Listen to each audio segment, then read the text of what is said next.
Alright guys, I got some troops training right now so that I can do a quick video on funneling for you. Right now I'm going to talk real quick about choosing the right troops for your squad center.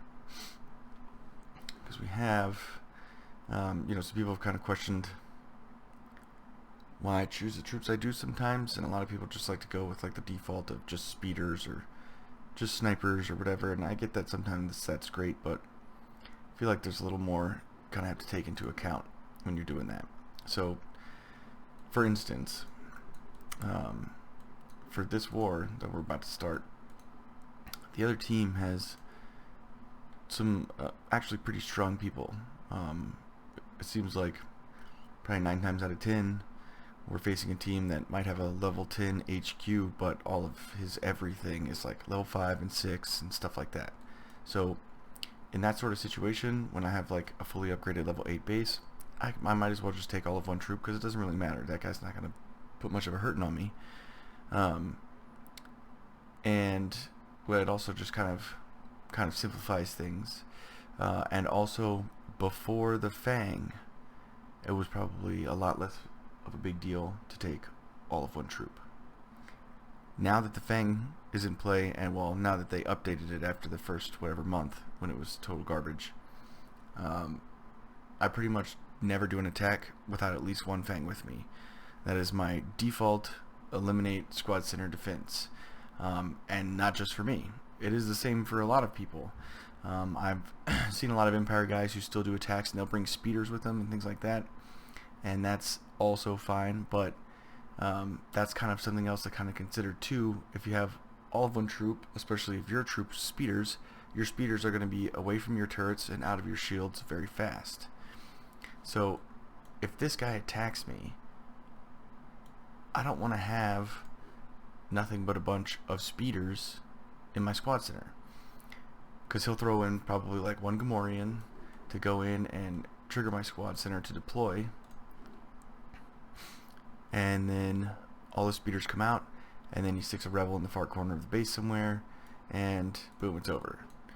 So, I did my best to try and cover up the ring that I have here, but the point is, I want somebody to have to commit to their attack before my troops come out.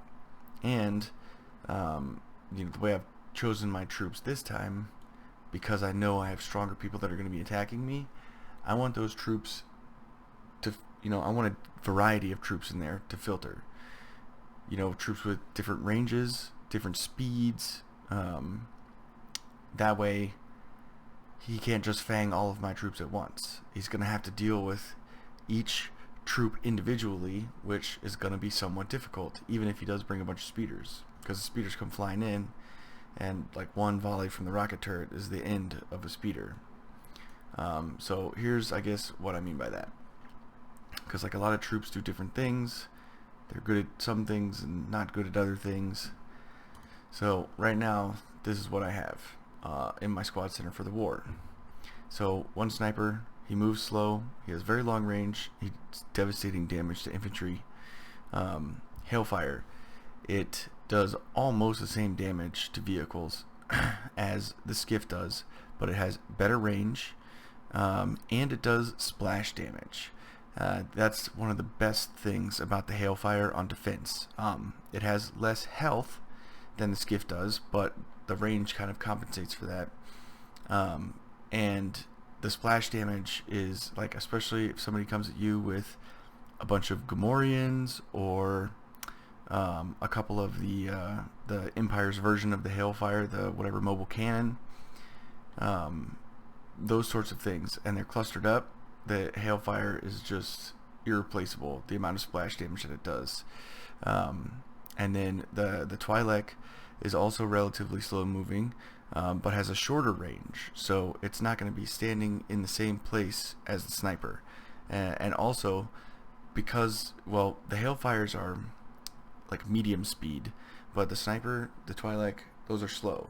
You're not just going to be able to draw those out of my base to get them free of the turrets and then take care of them, because you're going to waste way too much time doing that.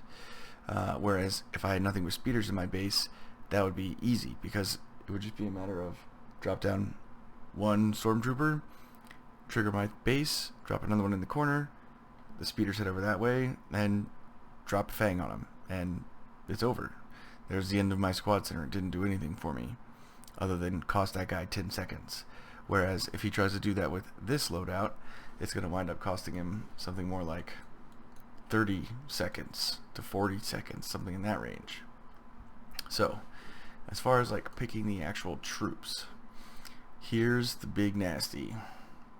So over here, you can see I got each of the names listed. A lot of the ones that have like a number beside them is because that's the level that I have mine at. All of like the standard troops here that don't have a number, it's because they're level 8. And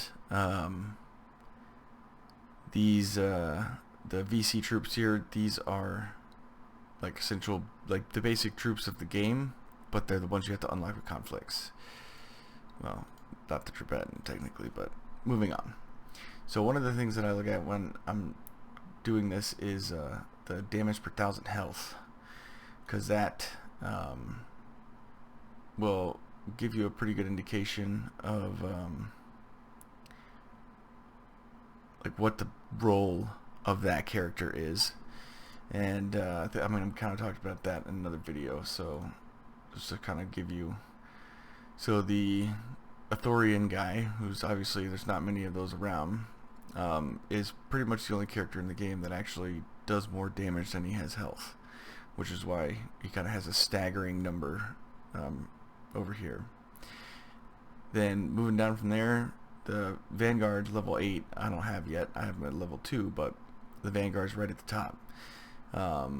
Droideka Oppressor winds up there. Not that that's super relevant. The ATAP Walker winds up there. Then you got Snipers, Rebels, Hailfires, the Twi'leks. So like you're really seeing, you know, these are characters that you want to use for their damage, not for their health most of the time. So now we have damage models versus enemy infantry. So as far as just straight output of damage, you know, these are the like top 10 here, top 15.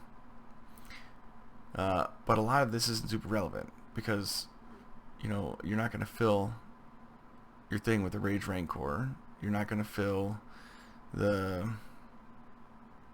bunch of Krayat dragons, Droideka Oppressor, those sorts of things. So what we're going to do is we're going to limit this to the unlockable units. So the only disadvantage to removing the event units is that it does remove the Undead Scout, but I just feel like we're still going to be able to get what we want to get done here. And I'm going to go ahead and turn off our Droidekas. Now, as far as damage versus infantry, we got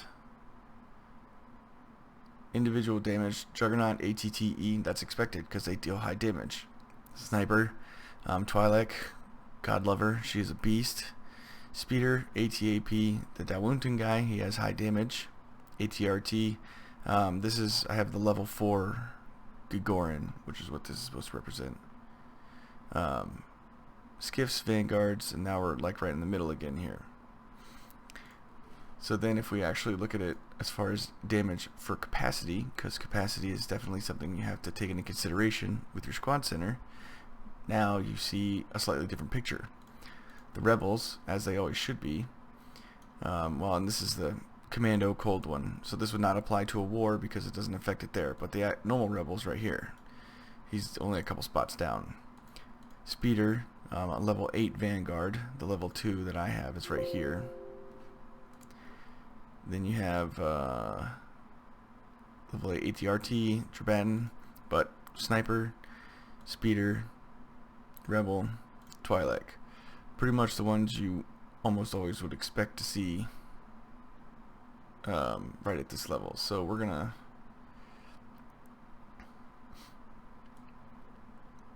put a little highlight right here,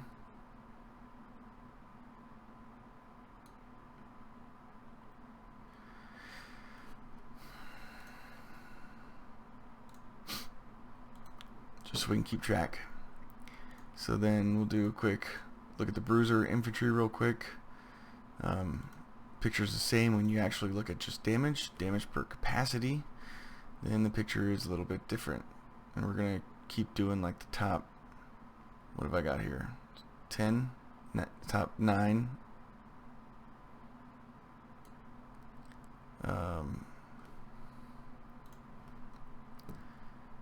Versus flyers, that one's not super important. Versus healers, that one's pretty good, but the story's the same. Alright, and we're going to look at versus vehicles, damage per capacity.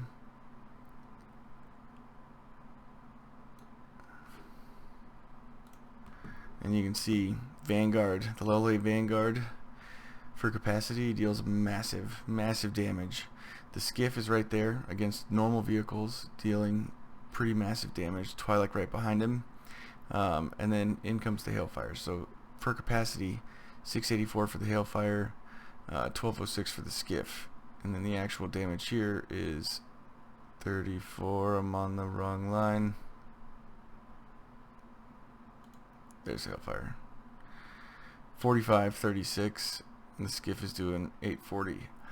But if you come over here, and we'll add this one.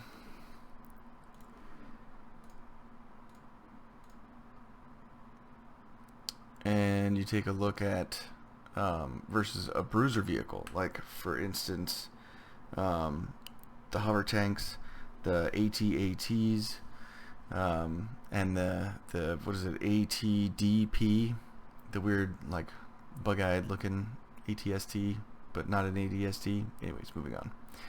So Vanguard again against the bruisers, followed by Commander Rebels, Twi'lek. That's the boosted Hailfire, standard Rebel, Sniper, level 2 Vanguard, Speeder, Skiff, and Hailfire. Skiff and the Hailfire right next to each other on this one. Now the big tell here is when you come and look at the damage versus infantry. So the skiff is going to be doing about twice the damage, 3 to 3 times the damage of the Hailfire against infantry. However, the skiff does not do splash damage. So if the Hailfire is targeting even 3 troops, it's already equaled the damage capacity of the skiff. Not to mention the fact that it has better range, and so it is further from harm's way, and it gets to the enemy. No, they move at the same speed though, I'm sorry. So, but the Hailfire kind of stays out of the way, and that's why I definitely prefer the Hailfire to the skiff. And then again, but like the speeder, as I mentioned before, so the speeder's range is only at 6, and that kind of puts it pretty close. You know, the skiff is at 7, is also pretty close.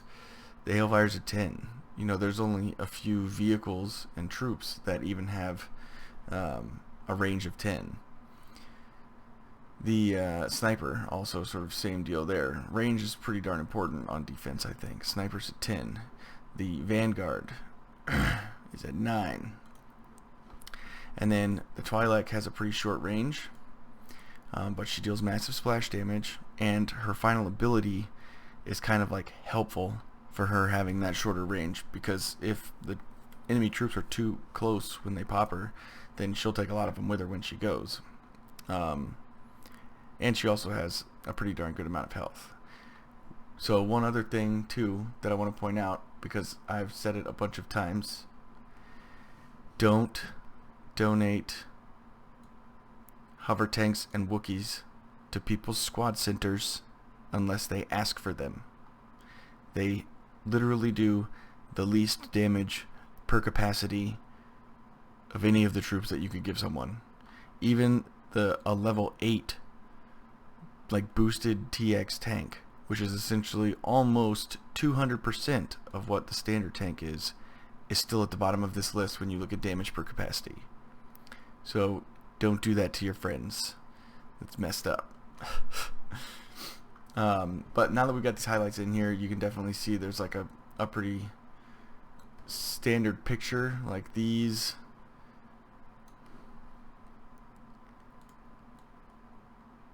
troops right here are really the only ones you should be ever donating to anyone for defense. Anything else, with the exception being the ATTE, because its sole job in life is to annihilate infantry. It's only, like, the only downside to it is just its capacity is huge. So, but it has more health than your headquarters does. This would be useful if you have like a large spread out base. Then the ATTE could basically just be like that last line of defense if you have your squad center next to your headquarters. So by the time the enemy gets all the way in there, the ATTE pops out and he's not going anywhere fast. His speed's 10 and just like wreck shop on whatever the enemy has coming your way. The other nice thing too is if you have one of those and you catch an AT by surprise, like if it's still trying to chase a shield on the other side of the map, it moves so slow, the ATTE will take out that AT before it can get back out of the range. So that's pretty nice. Juggernaut 2, that's kind of like that's the only one that I would say is maybe iffy. The Juggernaut deals pretty good damage, but the Juggernaut is definitely it's a cannon, it's not a tank. You know, it's not something that you would keep around for its health. It's something you keep around for its damage. It does do pretty good damage to like enemy vehicles and stuff, as you can see. Like it's got its big 4800 poking up, just like the 4560 on the ATTE. Both of those just suffer because their capacity is enormous. And when you're looking at things like damage per capacity, then obviously those guys are going to suffer. But damage per capacity is going to be pretty important in the squad center. The only other like addendum is that if another Rancor event comes around, you want to request flyers, because the Rancors can't damage the flyers. So that means you have invulnerable troops in your squad center whenever you do like the heroic defense for Rancors. Just as a side note. Okay, well thanks for watching, guys. I'll check you guys later. I'm gonna get working on the funneling video here right now, and I'll talk to you in a bit.